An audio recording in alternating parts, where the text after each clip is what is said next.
Devant le cœur au sud pendant cette première heure en compagnie de l'invité politique de David Zévivé, c'est Linda Asmani. Rebonjour. Rebonjour Linda Asmani. Linda Asmani, vous êtes conseillère de Paris Nouveau Centre, vous soutenez François Bayrou à l'élection présidentielle. Oui.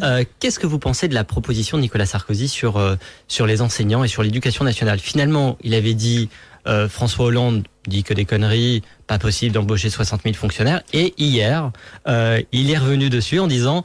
Il faut revenir sur la règle d'un fonctionnaire sur deux et embaucher plus de fonctionnaires à l'école. Il y a... Oui, ça vous donne le tournis, vous honnêtement, aussi. je ne comprends pas. Je n'arrive plus à suivre parfois, et pourtant Dieu sait que je suis assez concentrée sur la chose politique depuis de nombreuses années. Ce gouvernement n'a eu de cesse de dire l'inverse de ce qu'il a fait pendant 5 ans, et notamment le non-remplacement d'un fonctionnaire sur deux. Je vous rappelle qu'il y a une loi en ce moment qui est votée au Parlement, dans les deux chambres, pour régulariser des fonctionnaires en CDD depuis, parce que l'État évidemment ne respecte pas la loi qu'il impose aux entreprises, et ça concerne plus de 100 000 personnes en France. C'était pour régulariser la précarité dans la fonction publique. Absolument, des CDD dans la fonction publique. Donc vous voyez bien qu'on est tout à fait à l'encontre de ce qu'il disait il y a encore 3 ans, de non-remplacement d'un fonctionnaire sur deux. Sur l'école, je crois que Nicolas Sarkozy ne comprend pas ce que font les enseignants. Il n'a pas compris qu'être enseignant, ce n'était pas un job de trader à la bourse de Tokyo ou de Londres, que c'était une vocation, qu'il ne s'agit pas, je crois, de vouloir mettre en concurrence les enseignants. Les enseignants ne vont pas avancer avec une carotte et un bâton. Ils ont envie d'être aimés, d'être valorisés, d'être soutenus, d'être compris. Et évidemment d'être valorisés financièrement dans leur travail, ça c'est juste, mais je crois que vouloir leur faire toujours une espèce de chantage ou de course à l'échalote ne marchera pas. D'ailleurs, on a vu que les syndicats ont tout de suite réagi. Donc c'est très dommage, et c'est d'ailleurs une incompréhension et le signe d'un décrochage réel entre lui et la société, ou d'une façon générale? Oh, mais oui, honnêtement, parce que ne pas comprendre que sur le plan de l'éthique, je ne veux pas revenir sur l'affaire de l'EHPAD, mais on m'en a parlé récemment, et je crois que ça a beaucoup marqué les esprits. Il y a eu un vrai décrochage à ce moment-là dans l'opinion publique. Évidemment, il fallait vraiment être aveugle ou se sentir dans une totale impunité pour pouvoir mettre un membre de sa famille, et à la limite, ce membre de la famille aurait pu être un polytechnicien hyper diplômé, etc. À la limite, on aurait pu discuter, mais en l'occurrence, il n'y avait pas de match, il n'y avait pas de discussion.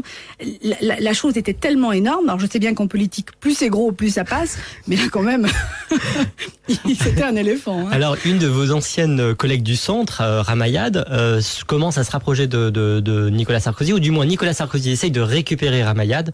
Qu'est-ce que vous en pensez? Ramayad qui a été entendu par la justice pour faux et usage de faux. Mais attendez, là, on est en plein délire. Vous savez, moi, vous me connaissez depuis de nombreuses années, je suis pour la méritocratie en politique.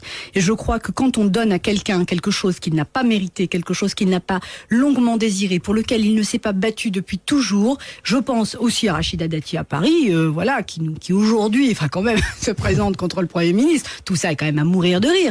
Toutes les petites protégées, toutes les créatures organisées de toutes pièces comme symbole d'apparat pour une campagne électorale, vous voyez bien que c'est quand même de la démocratie qu'il s'agit, et je crois que tout ça fait beaucoup de tort, et c'est regrettable pour une fille d'ailleurs, Ramayad, qui est une fille plutôt intelligente, mais qui honnêtement n'était pas faite pour faire de la politique. La politique, c'est un métier, ça ne s'improvise pas, et c'est pas parce que l'on est nommé que ensuite, vous voyez, quand on pense qu'une ministre de la République n'est pas inscrite sur les listes électorales aujourd'hui, honnêtement, ça pose un vrai problème de crédibilité.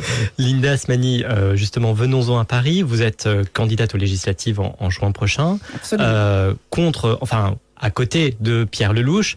Comment vous sentez cette campagne? Est-ce que ça va être difficile d'affronter un ministre en exercice? Je crois que la vie politique est toujours difficile. Pour avoir, moi, été candidate dans des endroits, on dit des terrains, des terres de mission. Des terres de mission, comme on dit, qui sont évidemment très défavorables à sa famille politique. Là, je suis dans une circonscription qui est plus favorable à la droite et au centre, à l'expression du centre. Nous sommes dans une élection à 2 tours, et traditionnellement, dans ces élections à 2 tours, il faut que la diversité vive, et que Pierre Lellouche vient de l'ancienne famille RPR, gaulliste, plutôt bonapartiste, centralisatrice. Je viens de la famille UDF, libérale, sociale, européenne, peut-être un peu plus ouverte sur les questions de société, on en a parlé tout à l'heure. Je fais le pari qu'il y a de la place pour les expressions de la diversité, et puis après, que le meilleur gagne. C'est vrai qu'il est très marqué par la présidence de Nicolas Sarkozy, puisqu'il est un ministre sortant. Si Nicolas Sarkozy était battu, et peut-être même battu dès le premier tour, je ne sais pas ce qui peut se passer. Il est bien évident que dans une circonscription où la tolérance a du sens, où l'apaisement est recherché, peut-être que ma candidature pourrait faire sens et avoir une résonance encore plus importante qu'aujourd'hui. Alors justement, Linda Asmani, les législatives est une première étape. Viendra ensuite la conquête de la ville de Paris en 2014.